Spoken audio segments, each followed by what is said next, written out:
My guy, Ben, thank you so much for taking the time out of your schedule to come out here, pull up on the Zoom, and share everything that you've got going on, share Terp Nutrition and more about who you are and what's going on with you. So I appreciate you having you on. Yeah, absolutely. Thanks for having me on. I'm super pumped up to talk to you a little bit about what I've been up to, hear about what you've been up to. So pumped up. Let's get it. Hey, let's get it, man. So for all the people who don't know who you are, give us a brief little background on who you are, where you're from, and what you're up to. Yeah, my name is Ben Pasquel. Originally from like the DC metro area, but moved out to California. Actually, quit my 9 to 5 job over in DC. Moved out to California to pursue my dreams in the cannabis industry, which actually led me into more of the CBD space and the recovery space because I pretty much combined my background with athletics as well as the passion for cannabis and really found the medical side of things. So combined both of those, which led me into creating TerpNutrition, which is a CBD recovery-based company. So started that. It was January of 2019, so a little bit over a year ago, and Nice. now it's just rapidly growing. That's what I'm talking about. I love hearing that. Um, how was your transition kind of leaving that 9 to 5, leaving the comfort of the 9 to 5, the security, to then now like trying to be that entrepreneur and really diving into that? Because I've seen that you fully committed. You're like, there's no looking back, and I love it. I love it. Yeah. Oh, hell yeah. It was, to be honest with you, it was freaking terrifying. Especially like when you're in the role of a 9 to 5 job and then the thought of leaving your job, not knowing kind of what income you're going to be like getting. You don't know what benefits you're getting. You don't know if you're going to be having a retirement plan. All these different variables that entrepreneurship really takes like control of your body. And then you eventually realize, hey, I got to go on autopilot to survive. And I realized, especially with being in the DC and like Virginia area, Virginia is very conservative, as you know. And so Mhm. cannabis was always kind of frowned upon. And so I knew that if I really wanted to get into it, I got to go to the place that it's thriving, which is California. And so I knew if I surrounded myself with the people who are already making a living off of cannabis and doing it the legal way, then I'm going to be in a good place. And even though it's going to be scary, I'm going to just go ahead and put myself out there because of the fact that if you don't take that risk, you're always going to wonder what if. And I've had too many people in my life who passed away at an early age and they didn't get to do what they really wanted to do. And I figured, hey, tomorrow could be my last day. So let's do it right now. Yep. Oh man, I love hearing that, and that you really took that step and that big change. I mean, it was not only was it a step in leaving your that comfort of that job, but it's also leaving your friends and family. It's good. It's going from a place where you know everybody to knowing not so many people, taking that jump and then really just kind of divulging in. And so, how was it kind of once you moved to California, once you moved to that hub? Like, how did you uh, kind of establish yourself out there and start growing this Terp Nutrition community? Yeah, so I mean, first off, like, kind of what you said about like leaving my family.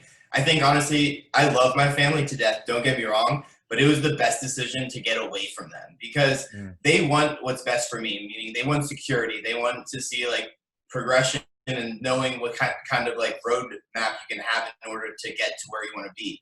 And entrepreneurship isn't really something that runs in my family directly, so they're more like that corporate mindset. Although they Yep. are super supportive of what I'm doing now, once I moved out to California, to be completely transparent, I didn't have a job. I moved out with my girlfriend Megan, or some people know her as Fit Little Meg, and we Mhm. didn't have a house. We didn't know where we were living. All we knew is which Airbnbs we were going across the country in all of the different states. And then other than that, we were like, hey, let's get there, find an apartment, because in California, a lot of the places won't rent to you unless you're physically there. And since we kind of quit our jobs pretty abruptly with my end of fiscal year when I was working at ADP was ending, so we decided to leave on that time because it lined up with Meg's teaching job, which it Mhm. was getting into summertime, so her job was ending too. So we Yeah. figured this is the best time to jump. We're gonna leave on a good note, our current jobs, and just bounce out there. And then it was terrifying, but at the same time, it was like, hey, like, we know what we're doing. We have experience. We're very confident in ourselves. And we started kind of piecing together what we wanted to build. And it ended up becoming both of us having the same mindset of, hey, health and fitness is our main concern. This is what's getting us to have a good mental state. Mental health is something that's always been huge for both of us. And without working out, without like physical activity, my mental state would be completely destroyed. I probably wouldn't even be on this podcast. So it was just like a lot of trial and error and just kind of sacking up your balls and going. Yeah. Oh man. I love what you said about like the family part, because the family, your family never wants to really see you struggle.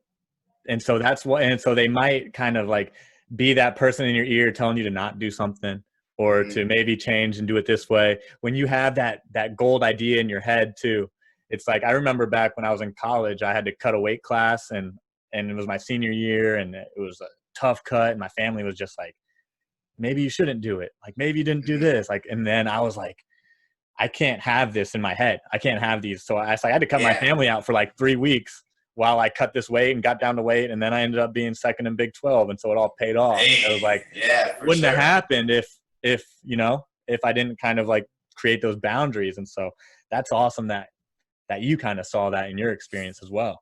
Oh, for sure. And I think with every successful person, you have to just be zeroed in and exactly what you want to do. And there's going to be negative people, and there's going to be people who are just trying to look out for you, but you have to know where you want to go at the end of the day. It's nobody else's life. Nobody else is going to look at you in the mirror. You know, it's you who's going to wake up, see yourself, and then go to sleep with that same person. So you got to do what you think is necessary.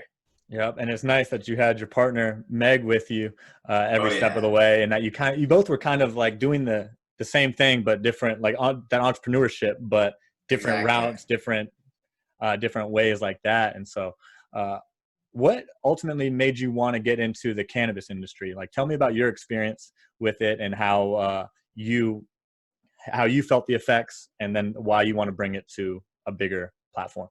For sure. So first off, I like kind of going back to when I was super, super young, before I even thought about using cannabis, I always had a problem with going to sleep, or just like falling asleep in general. So there's so many nights that I remember me just laying in my bed in my parents' house, just staring at the ceiling, like, it's 3 o'clock, it's 3:30, it's 4 o'clock, it's 4:30. The next thing I know, I have to, I guess fall asleep for an hour, and then I wake up and have to go to school. You know, and it just became bad because my mental state too. I got into a depressed state when I was younger. And then I did start experimenting with cannabis in high school. And one of the main things that I noticed was that I got the best freaking sleep every time I smoked.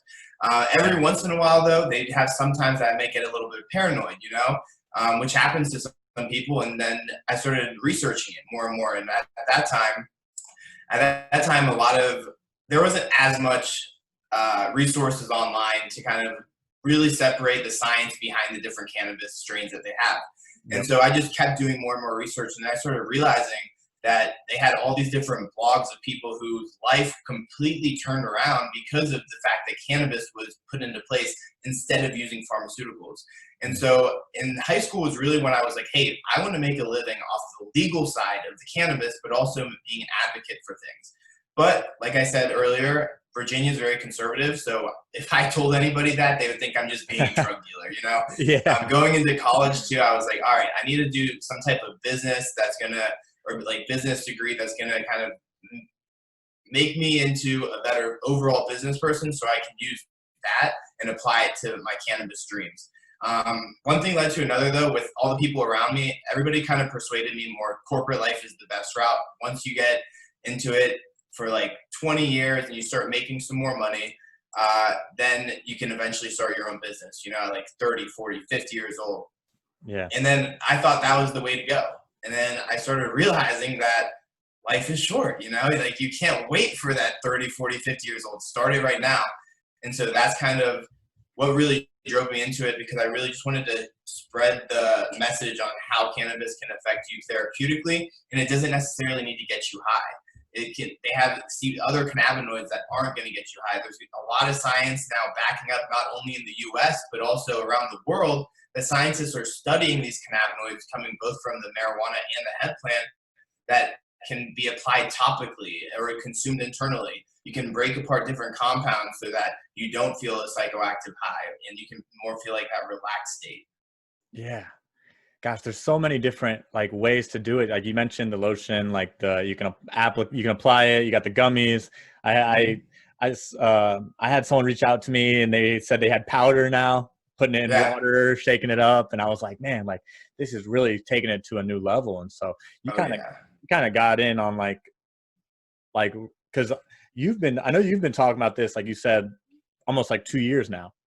Mm-hmm. And I remember like you were one of the first people that was like on my feed that was like really super passionate about it. I mean, it was like even before TerpNutrition, you had that other name. Yeah. And, yep, hemp games. Yep. And so I saw all that happen, and it's been awesome to see, especially how passionate you are. And so like what effects have you seen based on like your experience, personal experience taking it, and what kind of what benefits have you found from cannabis, the CBD? So I know that because you'll rub it before your workout and everything like that. Like I see that you're using like it in all different forms. I see, because you got the drops. I see you like right before leg day, you're rubbing it on your knees and things like that. And so tell us more about kind of the products you have and like the benefits that you've seen and had with them. Yeah, so kind of how we got started with TerpNutrition as well as Hemp Gains, which is the company before, specifically with CBD, was actually because of Meg. I wanted to obviously start incorporating cannabis into my career for myself, but also with Meg, it was just night and day because I guess it was about 8 years ago, she herniated her L4 and L5 disc. And so she pretty much had to go to the hospital, rush emergency surgery. And she was 21 at the time, which is really not very common. It's usually somebody who's like 60, 70 years old who's having herniated disc for that severely that she has to get emergency rushed to get them, I guess, removed. Or I think it was removed and then like rebuilt or something of that nature. And so at that point, she was getting epidurals, she was getting all these different pharmaceuticals, all these different oxys that made her depressed. She didn't want to leave her bed. She didn't want to do anything. She wasn't who she was. That I was the one that started dating, you know?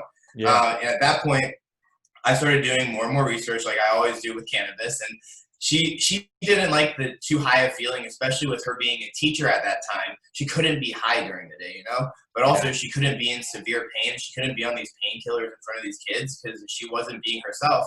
And so at that point, I started doing more research and I found full spectrum CBD. And that's when we started using it as a topical. We started using it internally, specifically for inflammation and pain relief. It ended up working out drastically for her. And so she ended up weaning completely off of pharmaceuticals. Her doctors at the time told her too, she was never going to work out again in her life. She's not going to work out. She's going to be mainly just resting. She's not going to be able to be very physical. And now she's a personal trainer training over thousands and thousands of girls. And so it's just crazy to me, the fact that these medical professionals are telling somebody at the age of 21 that they're never going to work out again in their life, but they're going to pump her with handfuls of pharmaceuticals when we just use an extract from a plant in order to fix what they were trying to fix. Wow. You know, and that was like a really big, like eye-opening, like, holy fuck, like we can make this happen because this is back injuries are one of the most common injuries, back and knee injuries, you know, and that most people are going to come in contact with that. And when you have that, a back or knee injury, that's never going to heal fully. You know, you're always going to have that in the back of your head that could injure yourself again. And so inflammation is the main reason that we take it, pain relief, anxiety relief too. It helps me dramatically with anxiety, which a lot of those the pain and anxiety, a lot of times is a contributor to sleeping problems as well. Mm-hmm. So really all of these different ailments that CBD can help end up kind of helping each other out, making you just overall have a better quality of life. Wow, that's an awesome story that about because I had no idea that Meg was the reason, kind of like the why behind it was that you were trying to support her and her recovery back. Yeah. And I completely agree that like I don't know what like that like all the like I'm grateful that my dad and family never had me take any kind of prescriptions. It didn't matter if like if I just got my wisdom teeth pulled, he kind of just kept all the pills just so I wouldn't take them. And like now it's like the only thing I take is Pepto if I have upset stomach, because that stuff that's nothing to play with. I but feel you. but yeah, like especially like they were pumping her and then she started taking it. How long was it before she like really started like being able to be mobile and not have pain and things like that? Yeah, I mean, of course, CBD wasn't the only thing that fixed her. Of It course. was a matter of CBD as well as the PT that she was supposed to be doing, the physical therapy, like strengthening her core. That's the main thing whenever you're having back problems is don't Yep. fix your back, fix your core. That's what's holding you up. And Yeah. so a lot of people have that misconception that, oh, you got to fix your back. No, you got to fix the front, because usually whenever you're hurting somewhere, I'm sure, as you know too, wherever you're hurting somewhere, it's usually a sign that somewhere else is injured because Hmm. you're overcompensating somehow. So she started feeling it probably within a couple of days of us starting to use it. But one thing that I noticed is, a lot of the CBDs on the market at the time were super expensive. Yeah. In my opinion, it shouldn't be that expensive, especially with all the research I've done. And so there's a lot of areas of improvement in terms of transparency too. Um, why you're probably asking is because the CBD industry is not regulated. They don't Yeah. have any type of compliance in place. So these companies can be selling these products that say they have 1,000 milligram strength, but in reality, when you go get it tested, it could be 100 milligrams. And that a lot of companies have actually been sued, and they're still currently getting sued for these types of illegal marketing in a way. And so there's just such an area of improvement, and I really focus on quality of the products. We're a smaller business, so everything we do is small batch, and then we also Hmm. have third-party labs testing it. We make sure that we are doing all of our extraction and bottling in an ISO certified and GMP certified and an FDA approved lab. Like, there's all these different things that a lot of companies end up coming in just to make a quick buck, but they don't go through those certain steps because there is no requirement to do it. It's pretty much more on the owner of saying, hey, this is my moral responsibility to do this. And so that's really what drove me to be like, hey, there's all these areas of improvement within this industry. There's thousands of companies of CBD. Don't Yeah. get me wrong. There's thousands of Oh them, yeah. and thousands popping up every day too. But like I said, a lot of these people are getting into it for the wrong reason. Yep. And that was one thing that I saw, um, like probably around 2018, 2019 was that when this like uphill of CBD was started going, like every CBD I tried was different. Every CBD, like it tasted different. It was like some would just, some was like, I'm not taking that anymore. And it was just like for me, it was hard to figure out like why everything was so different. But then it's like Mhm. you'd drive up to a gas station and you'd see a CBD sign, and I'm like, okay, I'm not gonna buy for this. Yeah, It might exactly. not be the place I want to buy from. And so, what kind of Yeah. steps do you take in order to make sure that you have a product that is of the highest quality? Yeah, for sure. So, first off, it really goes down to whatever you're extracting from, like the quality of plant that you're extracting from. That's the quality of your end product. You can't start with the shitty product to start Yep. off with and then make it better. So first off, like our farms that we source our hemp from are USDA certified organic hemp. So that right there by itself, meaning that they don't use any pesticides on any of their plants to try fixing any problems. If Mm. there was a problem, they would just cut it off and they would say better luck next time. Obviously they have a lot of processes in place, the farm that we partner with, so that doesn't happen. Yeah. And then from there we use CO2 to extract it, which is one of the cleanest extraction methods. And the lab that we partner with, which is actually vertically integrated with our farm, that they are ISO certified, they are an FDA approved lab, they're GMP certified. They also have organic certifications, meaning that the ingredients that they use have been approved through the FDA. Not obviously not the CBD, because CBD can't be approved by the FDA yet, except for one specific medicine that's come out. But the ingredients that we're using is, so like our MCT oil, which is our base, that's USDA certified organic MCT oil. So that's something that you always have to be cautious on. I want to make sure that nobody comes in being like, hey, you can't have FDA approved CBD yet, which is not, you know. Yep. But those are specific steps though that we're taking and making sure. And then obviously at the end of everything, we get lab testing throughout the process with raw material, but then also at the end when everything's said and done, we do small batch lab testing. We send it off to a third-party lab, which is, we use SC Labs, which is actually one of the larger cannabis testing sites for California. I'm really familiar with them, so I think they're one of the most accredited labs to be able to be tested, because everything's public information too. Because there are some companies too in the CBD space, as well as the marijuana space, that they've gotten in trouble actually because they paid off a lab in order to pass something when they failed the test. And so that's the major problem. And so when you're using like FDA approved labs, that means that they're having specific guidelines that they can't skew those numbers like that. So I rather have and waste a lot of products, and if it's unsafe, and not put them out on the market. Some people don't care about that. And obviously I'm consuming my own products too, my family, my friends, especially as a smaller business. Most of the people who are purchasing are close to me, you know, or have some type of relationship to me, and I would never risk putting my name or their health at risk. Yeah, that's something that I'm like happy that you are saying, because like especially when I was like hearing about like carts and like DC killing people and things like that, just because they were like used with poor quality, and just like knowing that you have a solid product, you have a quality product. And I mean, I've tried your CBD. I've had the lotion. I was giving it to my roommate too. He'd be like, "Hey, you got anything for that CBD?" And I just drop it under his tongue. Yeah, but they need some lotion. He played basketball, so he'd go back from basketball and have like his knees or his lower back would start hurting. I'm like, "Hey, Terp cream, there it is." Go. Yep. And so, what are I know that you just came out with some new products in April, and that you already had a nice base of products. And so what are some of the products that you are currently selling on the market? So we have a couple different tinctures, which are like sublingual drops. A lot of the times I recommend the tinctures, just one, because you can measure your own dose. For the people who aren't familiar with what tinctures are, they're just like little drops like this. They have a little measuring grade on the dropper. And those are really nice because one, you can measure your dose, and then the second is that it has one of the quickest onsets. So you put it under your tongue for about 30 to 60 seconds, and what that does is it allows you to be able to absorb the CBD through your saliva glands to get into your bloodstream quicker, compared to if you were to take a gel cap.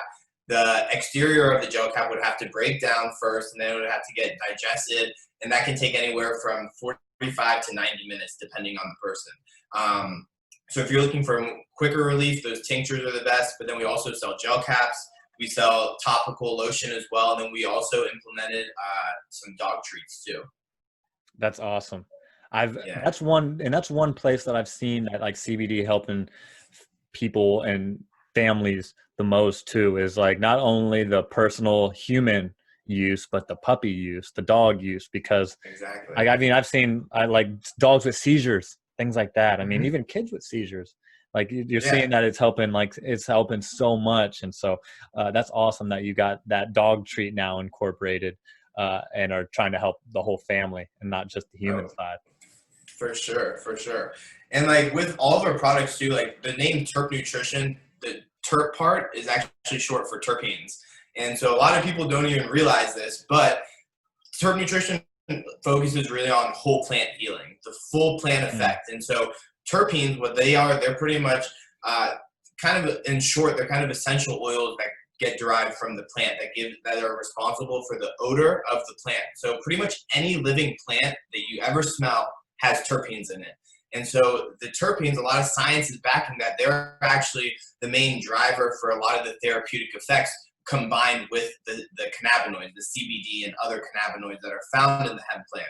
And so a lot of companies, they'll just have CBD, or they might have a full spectrum, meaning other cannabinoids, but we focus on full spectrum, meaning all the cannabinoids that are found in the hemp plant, plus all of the terpenes too, and we guide the experience that way.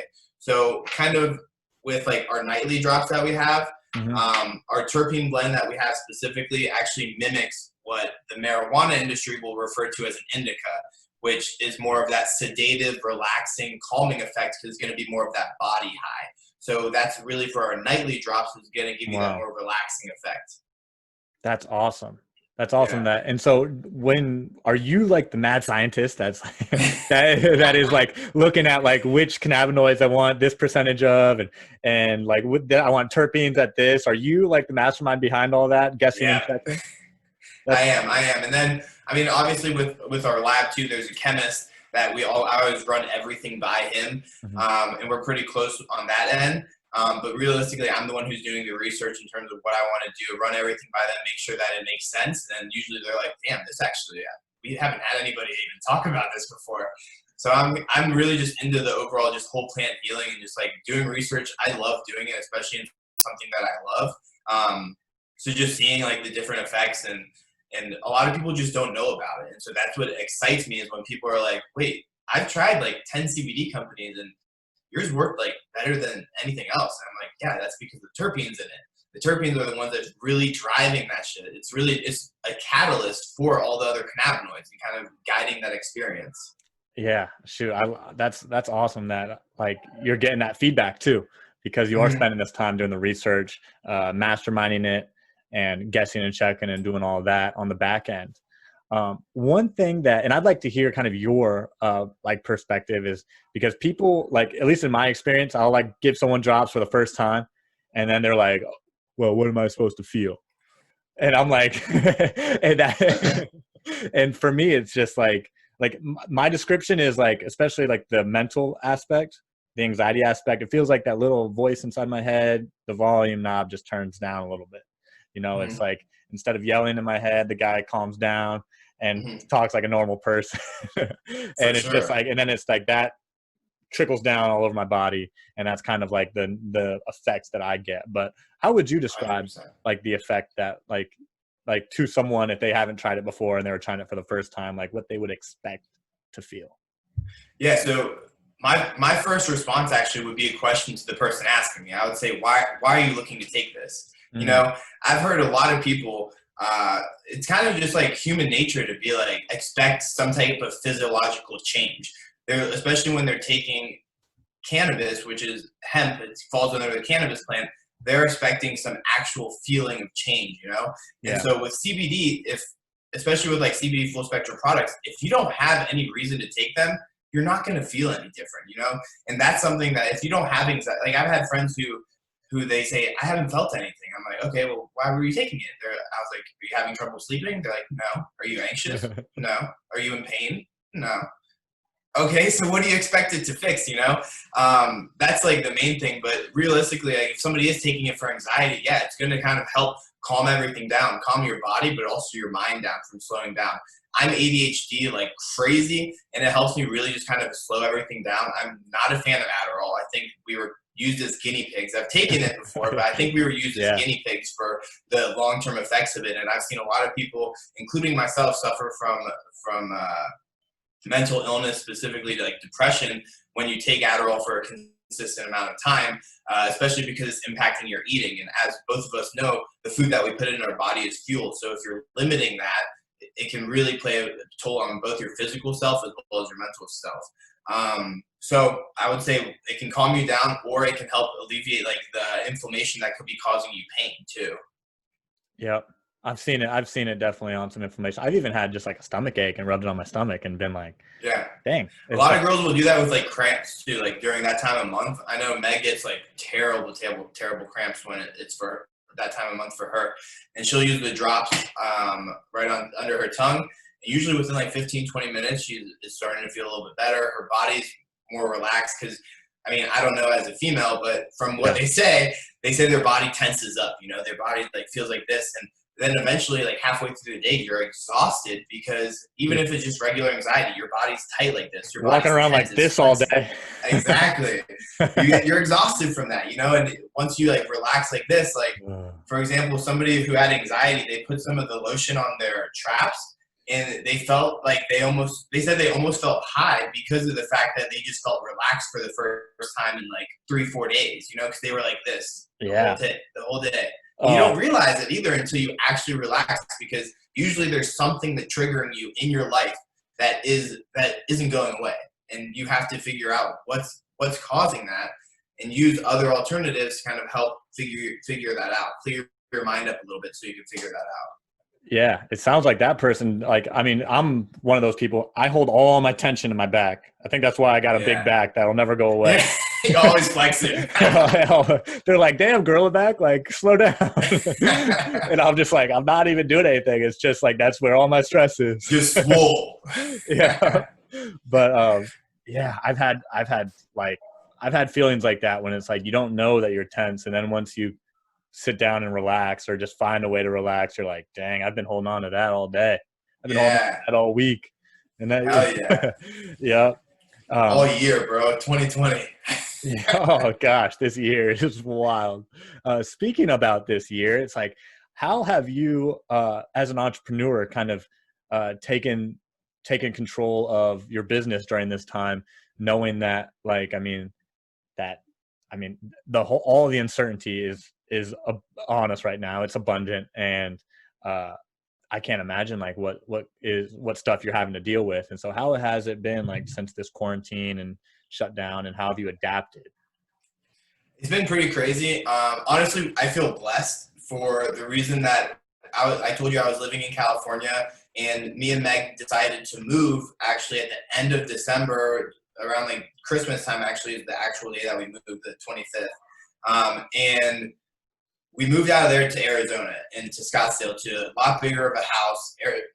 We moved mainly because we wanted to expand both of our businesses. And in LA, where we were living in Marina Del Rey, we would have to spend a crazy amount of money to get this amount of space, you know? And so we were like, if we're thinking about let's being smart, and both of us are our own investors, you know, we don't have outside investors in our businesses. So we're funding everything. So we're like, all right, we need to take a step back. We can always move back to the beach once we get on our feet fully. It's nice and everything, but luckily we got out of there, because if not, as you've seen in the news, California is locked the fuck down. So luckily we came out here. We really wanted to drive with TerpNutrition the retail route this year.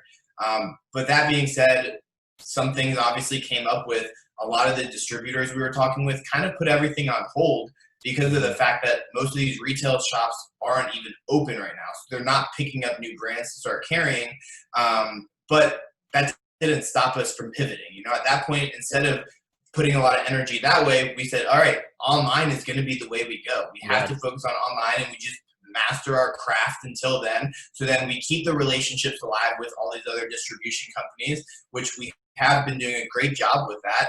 And so when eventually things open back up, we'll be able to say, hey, we're ready to go. We're still putting out new products. We have 2 new topicals that are underway, and right now they're projected to come out next month. And we have 2 more tinctures that are going to be hopefully coming out by the December timeframe. So we're not slowing down by any means. If anything, we're just ramping up. And I think personally, the quarantine was really good because people were able to take a step back and actually reevaluate their health. And so they're looking at all these different options, and they're able to start researching because they're not working so much, and which is bad, but also good because they're starting to take care of their number one self, which is themselves. So I think overall, I mean, as an entrepreneur, you learn how to pivot. You learn how to get around obstacles. You don't let a roadblock get in your way. You just fucking slam through that shit and go. Yeah. Yeah. God, that's awesome that I like that you had that route already in mind. I mean, you were already thinking for 2020 for the retail route, and then you just doubled down on that online business, made sure that you had all your connections still, and just kept it running. And so that was something that, like, because even with me, once everything shut down, it was like the podcast slowed down because I wasn't doing interviews. And I was like, man, exactly. So it's nice to hear that you were taking advantage of the time and the whole experience of what's going on and kind of doubling down on it. Yeah, absolutely. Yeah. And so what are some things that as an entrepreneur and just as a business owner that you've kind of seen yourself grow as a person? Like what are some things that you've seen, whether it be like routine, whether it be just getting to sleep earlier? Like, is there anything that you've seen that yourself grow from being a business owner these past couple of Yeah, years? definitely valuing my sleep. Sleep is the main thing because you won't be able to function. Like I said, I always had trouble sleeping, and I always thought I could survive off smaller amount of sleep. But I've been prioritizing my sleep since I moved out to California originally, and really starting making sure that I get 7 to 8 hours of sleep every night. Obviously, on occasion that can't happen, especially when you're running a business if you have deadlines and stuff that you need to do. But that by itself, another thing that I really grew with is just overall time management, figuring out what needs to be done right now and what can wait to be done in maybe a couple hours or the next day, and being able to prioritize that, because as an entrepreneur and everything's kind of falling on you, you could easily think that everything is a priority, Yeah. You have to be able to categorize which ones need to be done right now. And that comes down to everything from like marketing to PR stuff to just product development, label making. It's just nonstop stuff always coming up, and it's just always piling up. But you have to just be able to take a step back, categorize it, and then just execute. That is the word. I am right for sure writing that one down. Execute. Because Execute is that one of my favorite words. is it. Hell yeah! Without execution, there's nothing. You can plan forever. I have a lot of friends, especially recently, that are entrepreneurs, and I love hearing the plans. But then at the end of usually like their rant about what they want to do and their passion and everything, I say, when's your deadline? When are you going to actually start executing? You can have all these thoughts up here, but if other people don't know what you're doing by doing something, actually, just like your podcast, for example, you actually started doing it. Everybody can say they want a podcast. How many people do you know that say they want to do podcasting? Oh, tons.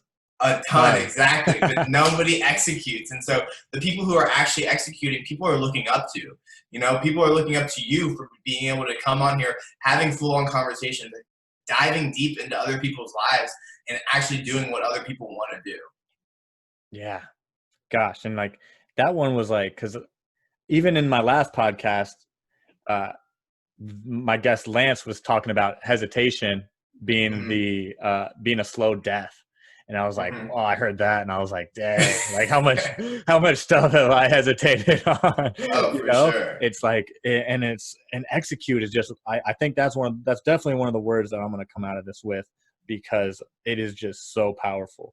The fact that thoughts are just an idea until you actually put it into action. And so I'm definitely. It's funny that you said hesitation is a slow death, because with my last company, Hemp Gains, the one that I initially started, it's kind of a fucked up story, but at the same time, it's something that I learned from. And so when I first moved out to LA, we met this couple out there who the guy owned a supplement company, which is a pretty successful supplement company, but and he was a little bit older than me, and he kind of talked to me the first time I met him. He was like, man, I wish I had somebody who was older who helped me out when I first moved out here to start my business up.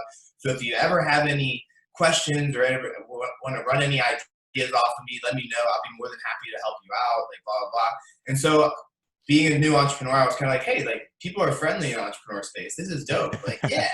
So I went out, talked to him a couple times, went to dinner a couple times, drinks, and like just chatted up about this business that I was growing. And I was doing drop shipping at the time, but I was about to pivot into creating my own products under that line. And he was like, you should trademark it. And so we started talking about it. And so he knew that I was also funding it. So it costs a good amount of money to start the trademark process. And so I was waiting until I get my next paycheck from a side job that I was doing in order to do it. And so I waited it's probably like 4 days after we had that conversation. I went to go trademark it. It came back that he trademarked it that night. Oh. The company's name. So luckily though, I didn't end up pulling, because I had all the formulas ready to go. I just needed to pull the trigger on saying, hey, let's get this stuff moving. Luckily I waited though to figure out if I could have that trademark or not. And luckily it came back and said no, but everything works out for a reason, It ended up being like that name, Hemp Gains, it wasn't really targeting who I wanted to target. You know, I wanted to have more of like a household name, not just a young kid with hemp gains, you know? So everything works out for a reason, but like I said, hesitation right there. It's a slow death, brother. Gosh, you can't hesitate. If you want to act, execute. Yeah, shoot, I think everybody can kind of like learn something from that story, whether it's like just learning, like just being keep your mouth shut. Yeah, honestly, I've had some good ideas. It was a hard lesson, but it was good. I think everything happens for a reason, you know, and those type of people too. I remember when I first met them, I told Meg too, I was like, there's just something about them. Like, I just didn't have that good feeling, but I was trying to be vulnerable because I was in a new place. Yeah. I was in a new situation, in a new area of my life. And I was like, hey, like maybe this is just how people are, you know? Yeah. But you gotta just keep your guard up, obviously, and you gotta just keep going, you know? At that time, I could have quit, you know? I could have gone and applied for another 9-to-5 job and just been like, whatever. But I took about probably three months at least of planning and figuring out which position and what pivot point I wanted to go. And then it was October that I found that out. And then in January was when I launched Terp. Gosh, that's awesome. I love that. Like it's like you had all the details, you had all you had all the mixtures, you had everything like that. And then he just took the name. And so you were like, all right, whatever, you can have the name. I'm gonna go over here and do that. And then has he done anything with the name yet? So he made like these CBD isolate gel caps. I think they did terrible. I think also that he wasn't able to sell them because when you're doing CBD, first off, you can't market on Facebook or IG typically. If you do, you're usually doing workarounds. So a lot of things that could eventually get your account banned. You can't do Google ads either with CBD. Your merchant processor, the credit card transaction places, most of those companies, you have to have a high-risk merchant processor or be on like a CBD plan, which I use Square, which a lot of people are very familiar with, but they have a specific CBD pilot program that I was accepted on. I've known some CBD owners who's been on the wait list for over 6 months. So it's like, it's difficult to get in the merchant processors. And once you get approved, then you have these usually high interest rates too. So anytime there's a transaction rate, it's high, like almost double than what a normal transaction rate would be. Dang. So there's all these different things only because it still falls under the cannabis category. And it's cannabis is like the family of like the whole species, and then it breaks down into marijuana and hemp. Even though hemp is federally legal with the 2018 Farm Bill, it still falls under the cannabis category in terms of old law. So it's kind of like these financial institutions, you know, trying to hold you down. Yeah, I know, but it's just another thing to work around. You know, it's nothing that's going to stop us. It's just you have to just figure out the solution. Yep, that's awesome. Yep, you may see the roadblock, but once you get to the destination, years later, you're not even going to remember that little speed bump that you went on. That's the analogy I like to give people. Is like, do you remember the speed bump on your way on your 6-hour drive? Right on Henderson Road. On the third, 4th mile. Yeah, it's like, come on. Remember the prairies, remember the flowers, things like that. Don't remember the damn speed bumps. Yeah, enjoy the process. Enjoy the motherfucking process. Yeah. And so what kind of stuff do you have coming for in the future? I know you mentioned that you have two more tinctures coming out. Mm-hmm. Like what kind of products can people expect from you in the future? Yes. So we have 2 more topicals, 2 more tinctures that are in like formulation right now. We have a couple of the R&Ds for all 4 of them, but realistically we're focusing on the lotion, the topicals at first. Can't disclose too much, but it's going to be pretty dope. We also have a couple of the pet products as well that we're in the middle of formulating and talking with manufacturers on. We got some apparel too. Our boy Patch hooked it up. So we ordered a bunch of like shirts from him. Go ahead, shout out Patch. Dry fit. I know, right? Hey, East Bay. He was just in town the other day. Yeah, I saw that. He was partying it up. Yep, like a week and a half ago. I had to go out and see him, and it's so weird with going into breweries with your masks on, and I was like, get me out of here. I was like, if Patch wasn't there, you wouldn't have seen me out there. I'll tell you. Get me back to the house, right? Yep. But shouts out to Patch. You got, and then for sure. you got so merchandise we ordered, coming. Some dry fit shirts from them. So we're pretty pumped up for that. We also actually just launched a ambassador, like an influencer search. because like I said earlier, we can't do traditional marketing as a CBD company. So it's very difficult to do that. So one thing that we really focus on is, since we're a recovery-based company, we really want to build like a community of people who are trying to better everyone around them, you know? Yeah. And so we started this influencer program, or this ambassador program, that we're partnering with health and fitness bloggers, we're partnering with coaches, we're partnering, and it doesn't matter about the following. We care more about the message that you're putting out there, you know? And because you could have 1,000 followers, which we don't care about, but you could have 30, 40 clients that you're impacting their lives on a daily basis, you know? And that's what we're more worried about, is spreading awareness of physical activity, about mental health, about nutrition, like those type of things all play a role in our values as TerpNutrition. So that's kind of one thing that we're really pushing on right now. We got a crazy amount of applicants. Actually, we just launched it, I guess, a little bit over a week ago. And that, I think, is going to be a really big driver too for kind of the growth of this company, and relying on the health and fitness industry to kind of take its own, you know, spread awareness. That's awesome. Like, I mean, I've seen it just working at Lululemon, the power of ambassadors and what they can bring to the table, and like just finding those people that, like you said, it doesn't matter about the following. I mean, you can have hundreds of thousands of followers, but it depends on, it's like the impact that you're trying to make, and the amount of impact that someone has on their like direct community is one thing that I've seen. Like, just even some of the guests I've had on my podcast have built communities, and especially I'm thinking Rob Johnson, my guy, he built the Forge, and it was one of the most bright communities I've been a part of out here. And so I'm glad that you kind of went that route and are trying to like hit communities and not just like selling to people, you know? You want to impact. We're not just trying to sell a product. We're trying to get you to completely indulge yourself in this lifestyle, a healthy lifestyle, you know, using natural alternatives. You're not putting in artificial stuff in your body. So we're really driving that. And with Meg's Positively Fit community that she's created too, it's really been kind of like both helping each other out, growing both these communities at the same time. And everybody kind of has the same values at that end, you know, looking out for each other, taking care of yourself mentally, physically, nutritionally, like all these things kind of they just work synergistically. It's crazy. Yeah, it's a lot of good vibes. Yeah, I love like the message. It's like, this is like a supplement to your already kind of healthy lifestyle that you're trying to lead. And like, and then one of those aspects is community, because like even studies have shown that like people with less community involvement, whether it be like PTA or your drinking buddies or the people you work out with, people with less involvement in the communities, they die younger. And it's like, and it's crazy to hear that. And like, then it's like, okay, well now it's like, I gotta let's get some involvement. And so that's one thing that I've noticed during this quarantine too. It's like, people are missing that community. I work customer service, and like, that's why I got this headset. What up?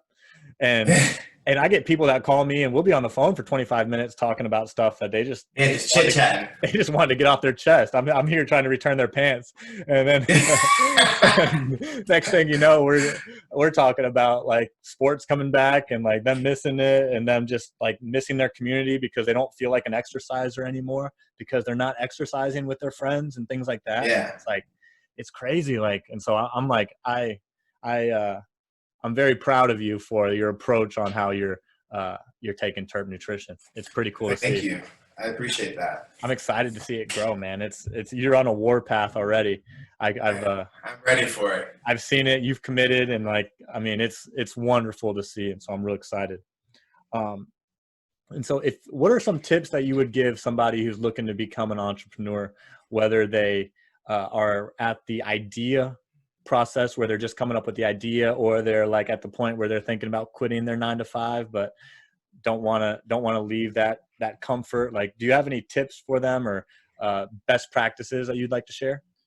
Yeah, for sure. The first thing, don't be scared. You know, if you see somebody that you idolize, or that you're like, I want to do something similar to them, reach out to them. Say, what's up, bro? Or what's up, girl? Like, I love what you're doing. Give them a compliment. Tell them you want to meet up with them for coffee, or maybe a Zoom call.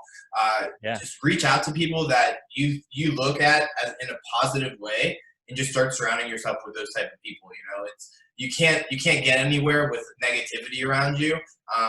So you really have to just surround yourself with those type of positive people. And that's really going to make you get pushed into those uncomfortable zones, because you'll start talking to these people, start getting ideas.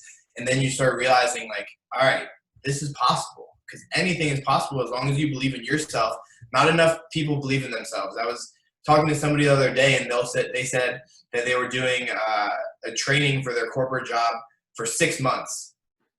How many times do you meet somebody that they do 6 months of personal development? Very rarely, very rarely. And so if you start committing the time that you would put in a safe, secure area, but on yourself, that's gonna be a huge driver for somebody's success too. You have to believe in yourself ultimately, and then reach out to other people that you get inspired by, and just surround yourself with those people. Yes, that believe in yourself is so crazy. I've done a couple of just like kind of like soul searching, like journaling type work with like a group of people, like especially like with Lululemon, and it's crazy hearing some of the things that we say about ourselves, that like even the people around us, like I was sharing some stuff like almost like my thing that I was like sharing was like I felt like I had fraud syndrome. Like I was like, who do I think I am? Like making these podcasts, things like that. But it's all just like this inner script that I sometimes have. And other people are looking at me like, what the hell are you even thinking? Like, what are you, like you, Roman? And it's crazy that like we're so hard You're on your hardest ourselves. critic. Yeah. And then it's like and then like especially like other people will love to kind of lift you up. And so if you can find those people that will juice you up instead of just like agreeing with you that like, oh, I'm not going to be able to do this, or just like you got to get those people that are like, dude, you're the right person for this. You've researched the hell out of this.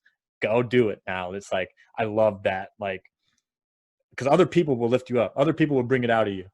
And it goes back to like sharing your goals with other people, like you said earlier. Exactly. Yeah. Exactly. Yeah. It's just about communicating, it's about verbalizing what you want, and kind of get, even if you don't have a clear picture, just start verbalizing with other people. I mean, if you're surrounding yourself with those positive type of influential people, they're going to start giving you feedback. Like we had Meg's assistant coach, who she just got signed on to work with her. She was working a corporate job too. She just recently quit. I want to say it was last Wednesday. She flew out on Thursday the next day after she quit to come out here to kind of like knock out a lot of stuff with them too, because now they're working together. But she was just like, she was taken back by how much like positivity is within this house, because we had like our photographer coming over. We had a lot of other entrepreneurs always coming over to our house. And it's like, even if they're coming over just to do a quick brainstorm session, we just knock it out. We talk about everything that we want to talk about. And then usually at the end of the day, it's like compliments, do this, like hyping each other up. But then also we're asking each other in-depth questions, kind of like we're doing, and we ask why. Why are you doing this? Yeah. What's your thought process behind this? And then you start thinking more critically about what you're doing. And then it's just going to start creating kind of what you actually want to do, because most people don't know what they want to do right away. It takes a while to trial and error and figuring it out, but you have to verbalize it. You won't be able to do it if nobody else can help you. Yep. And then, and I also just think that like even the idea for this podcast came in a vision and goals session that I was with my Lululemon team. And it was like a group of 50 of us. And we were all meditating, we were all journaling, and we wrote down our goals. And then I stood up and I was like, I'm going to create a podcast. And and if it wasn't for those 50 people, just like, and me saying it to them, creating that potential energy, that like, cause it's like, I have only so much potential energy in me, but then now I have 50 other people that are going to ask me weekly, how's the podcast going? Yeah. What are you doing for the podcast? Who are you going to have on? And then that's when it becomes this beast with multiple heads, where it's just like, now it's bigger than me, it's bigger than Roman. And now for sure. Hydra, because now I got all these heads that are waiting to hear it, this community now. And it is just like, it's crazy what can come from like one conversation or from one brainstorming session. If someone asks the right question, like you said, when you're thinking critically, it's energy is so freaking real. I didn't really understand energy until I went out to California, and California is kind of like hippie-ish, you know, Yeah. but and very like into like energy and vibes and stuff like that. And I really didn't understand it until I was out there, like surrounding myself with other entrepreneurs. I mean, it's everywhere, you know, it's not just in Yeah. California, it's everywhere. But I didn't actually start acknowledging the fact that the people you surround yourself with is pretty much a reflection of what you can accomplish, you know. And so it's really, you have to surround yourself with those positive people. And I mean, yeah, it's fun to joke around with like some of your guy friends and stuff, being like giving them like a hard time about stuff. But if they're doing that every single time you see them, you got to get out of that. You know, you have to get out of the people who are just giving you hard times all the time. You have to have people who are hyping you up, who are challenging you, who are trying to push yourself to get better. At the same time, you're doing the same to them. Yeah.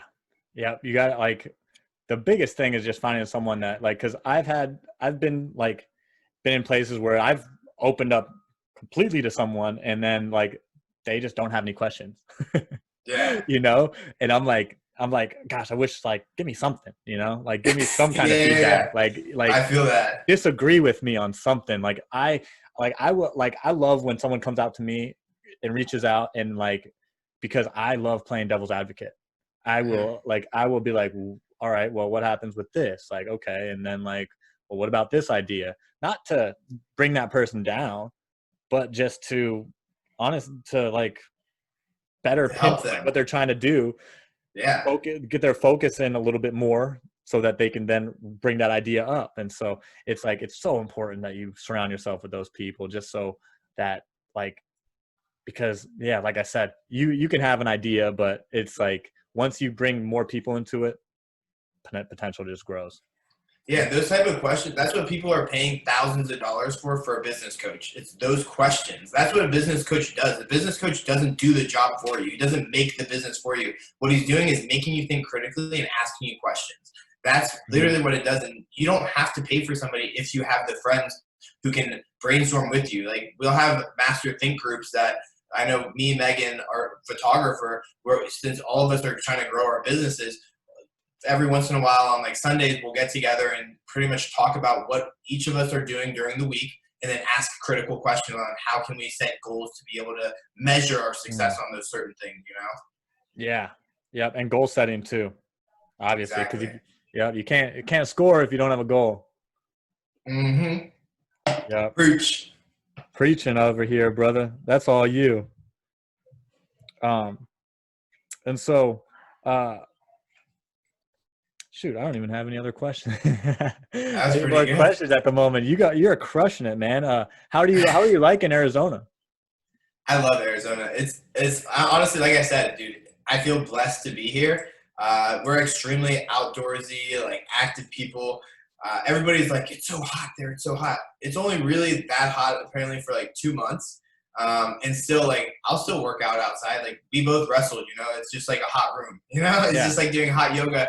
We have a gym in our garage right now, but realistically, like when the gyms are typically open, you'll be able to go to an air conditioned gym, you know, and you wake up early to do hikes. But when we moved here in like December, January, the weather during the day was so perfect, dude. The majority of the year, it's freaking unbelievable. And there's so many hikes. There's shooting ranges everywhere. It's freaking sick. Yeah, that was one of my favorite places to go on the NASCAR circuit was Arizona, because there's the Arizona Speedway or whatever it's called, like near Tempe. Yeah, I'm right by Tempe. Are you? Yeah. In Scottsdale, like South Scottsdale. Tempe, Scottsdale. Yep, they're all kind of, there's that little triangle, I believe, of like all three of them. And we go there, and it was so much fun. So much fun, dude. I was loving Arizona when I was down there. And if you like to golf out here, they have, I think within Scottsdale, somebody told me there's over like 150 golf courses just in Scottsdale. Are you a golfer? I used to golf. I started getting into it again with some people out here. Just going to the driving range, hitting a couple like half courses. Yeah. It's fun to do sometimes. There's a bunch out here in North Carolina, but I'm not the best golfer. Oh, I'm not the best by any means, but yeah, it's still fun to be able to kind of go and just talk, you know? Yeah, I lose a lot of balls. I got to bring like one of those. I'm one of the guys that brings like the grocery bag. Yeah, just the grocery bag of balls that are all just like different colored. It's like a mini putt putt. I'm like, Stolen from the if you see local. my orange ball, that's mine. You got to put trackers in them. Do they have that now? I'm sure they do. They Oh, probably have like a GPS hooked up or like an app that you can see like where the ball is. Like you can yeah. find People don't it. even look for their ball anymore. They're just looking down at their phone like as they're walking. That'd be dope. That'd be a good idea actually. Put it in a golf cart, hook it up to your golf cart, and you just click the button. It takes you directly to the ball. Wow, that's like Wow. if Elon Musk created an electronic golf cart, it would you just He'll hop watch in. this and he's gonna do it. It would drive you. Yeah, it drives itself straight to the ball. That's Perfectly nuts. parks enough away from it so you won't hit it with your club while you're swinging. Got all the details. But man, hey, I really appreciate you taking the time and having you on and sharing everything about Terp Nutrition. Absolutely. Do you have any last words that you'd like the audience to hear? I'd like to open it up so that you can say anything, and also plug yourself in with all your where people can find you. For sure. I mean, I would just leave off on if anybody is listening to this and they're thinking about doing entrepreneurship or just looking at starting a business, and even if you have a current job, like start doing it. You know, you don't have to quit your job to start doing something that you love. Start figuring out what you want to do by just trial and error, and just execute. Outside of that, though, best of luck to everybody. Roman, I appreciate you letting me come on here talking a little bit more. It's always good catching up with a friend. If anybody does have questions about CBD, cannabis, or anything in general, you can always reach out to me on TerpNutrition or my IG, which is the Fit Big Ben. And we're always answering questions about everything. We even have people send us pictures of the CBD they may be taking or they bought at a gas station or on Amazon and says, hey, can you tell me a little bit about this? I'll do some research and get it back to you and figure it out. I never talk badly about companies. I just lay out the facts, what the ingredients are, what the lab results are saying. Some people just don't know how to read those things, and we're here to help. We're here to educate.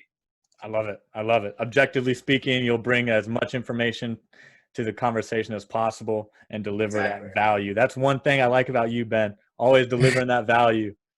But I appreciate that, brother. Hey, thanks you for having you on, man. I'll talk to you soon. Take care, man. Later. All right, let me stop this recording.